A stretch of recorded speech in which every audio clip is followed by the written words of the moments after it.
샬롬 샬롬 샬롬 샬롬. 하나님 사랑합니다. 여러분 주 안에서 사랑합니다. 열왕기상 18장 41절에서 46절 하늘의 문을 여는 기도 이런 제목으로 함께 은혜를 나눕니다. 41절에서 46절입니다.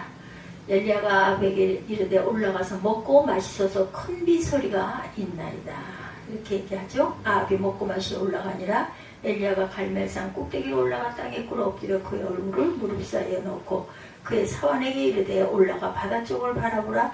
그가 올라가 바라보고 말하되 아무것도 없나이다. 이르되 7번까지 다시 가라. 7번째 이르러 그가 말하되 바다에서 사람의 손만한 작은 구름이 일어나나이다.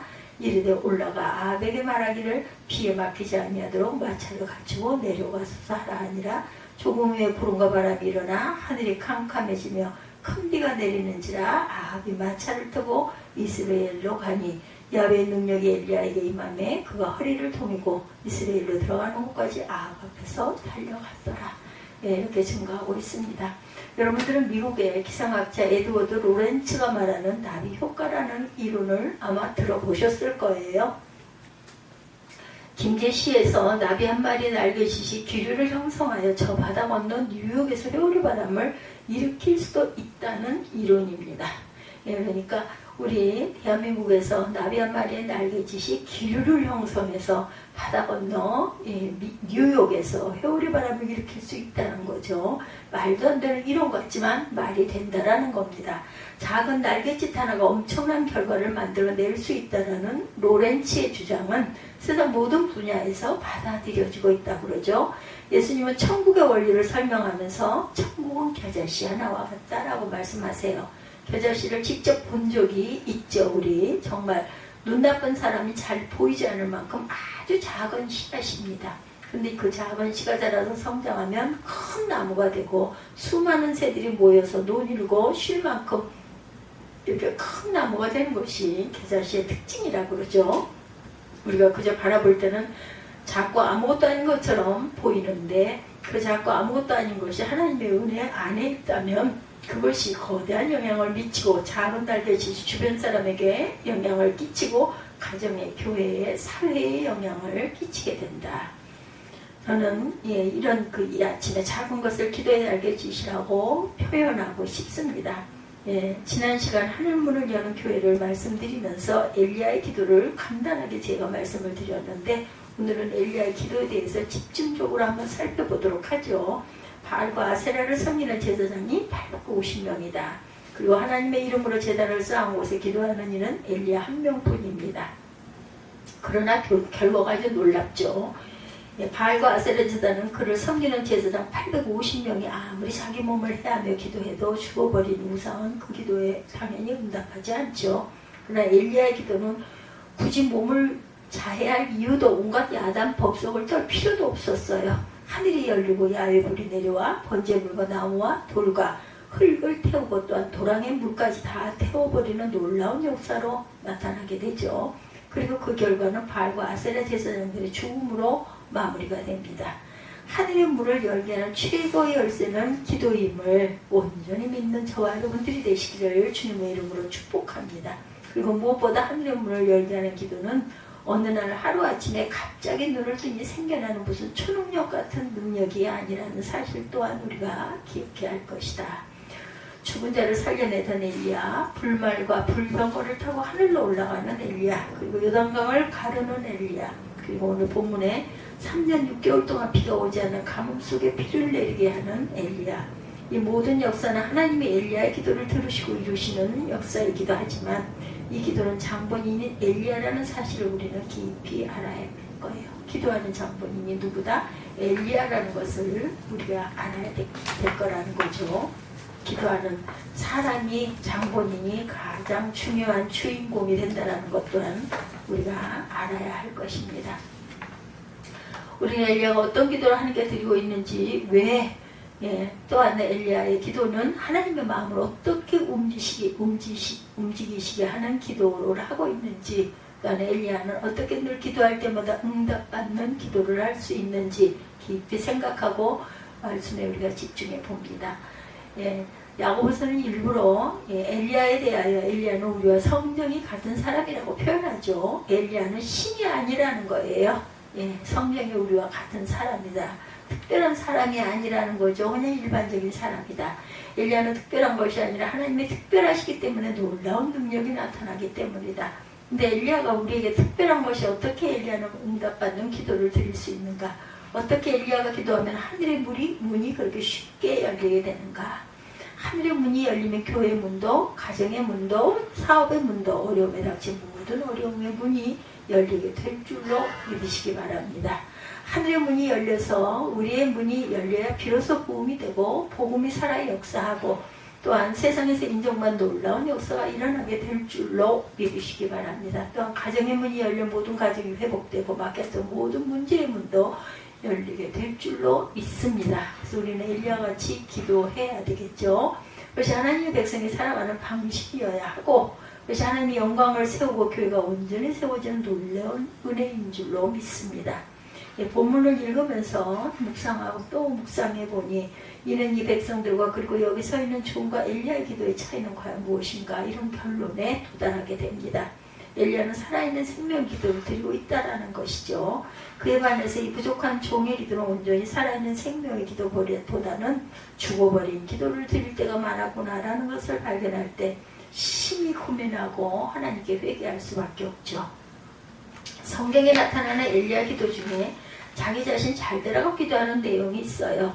이스라엘을 위해 또한 백성을 위해 죽어버린 자, 고통을 당하는 자들을 위해서 엘리야는 끊임없이 기도해요.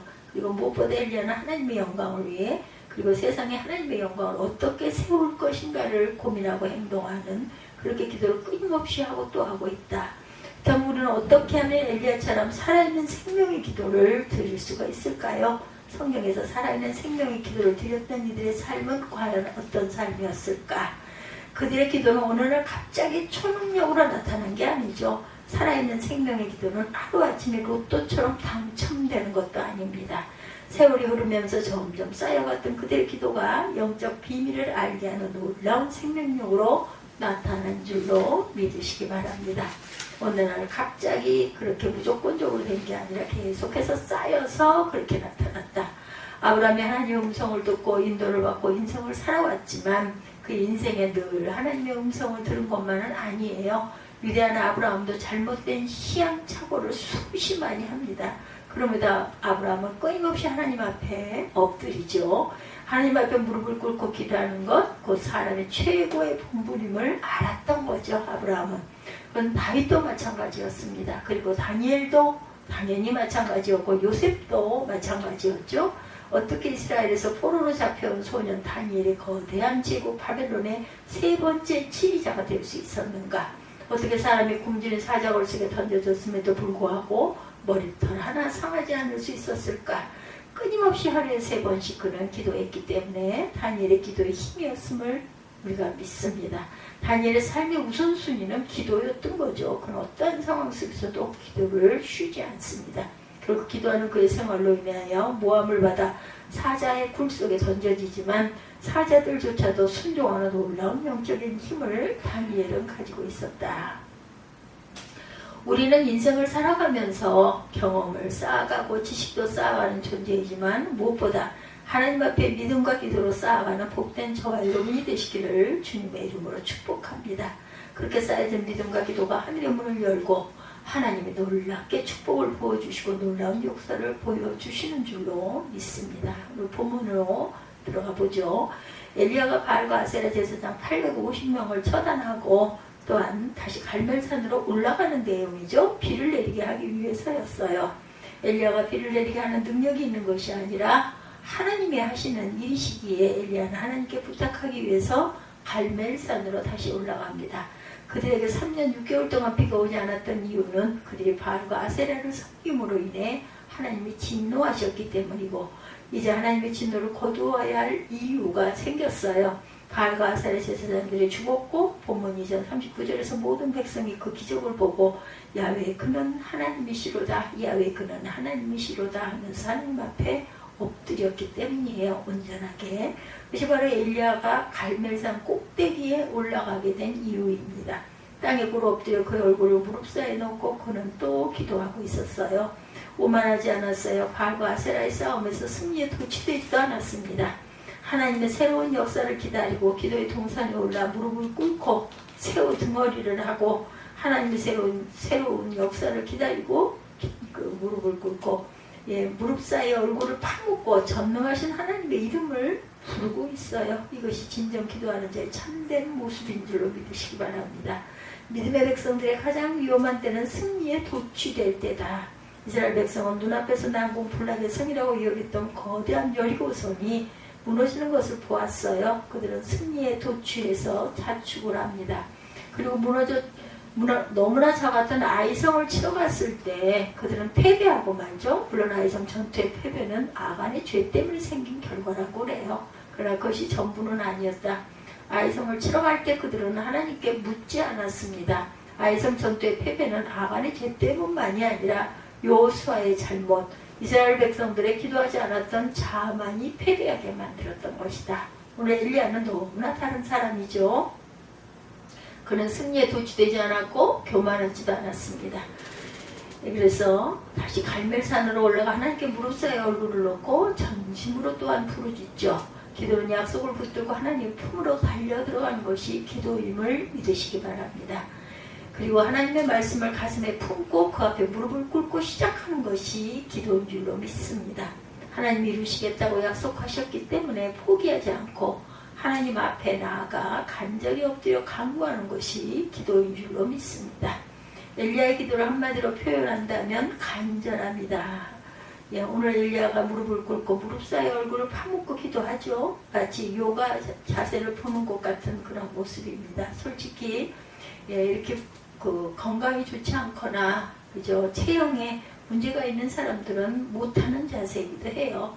엘리야는 그런 심오한 자세를 취할 수 있을 만큼 집중했고 평소에 얼마나 기도의 삶을 살아왔는지 우리는 짐작하게 되죠.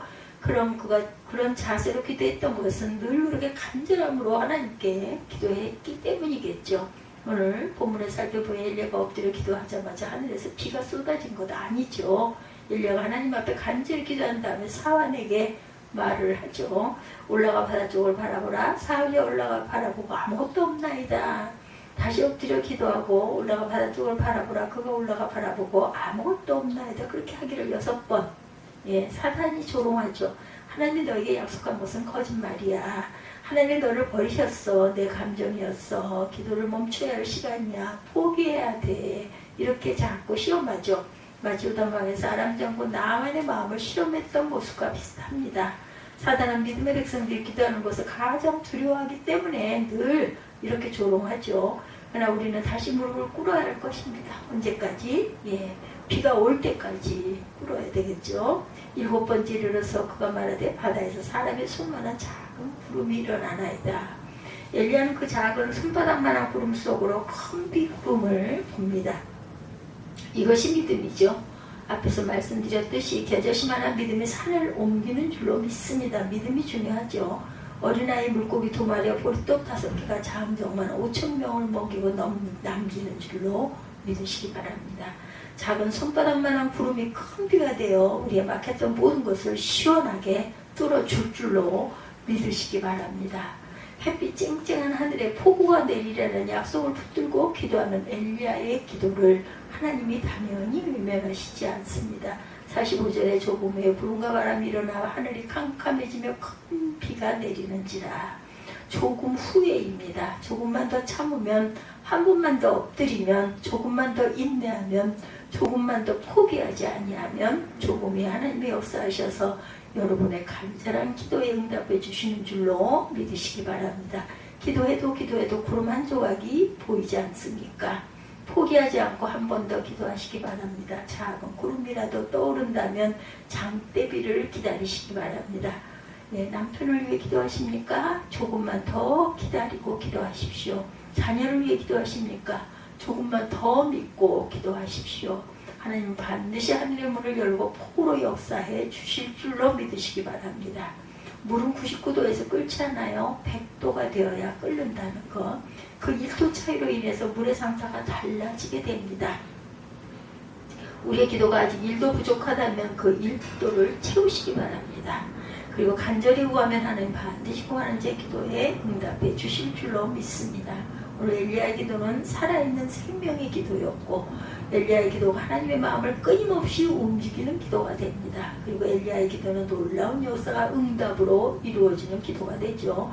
그리고 여기에는 간절한 엘리야의 행동이 있었다라는 것.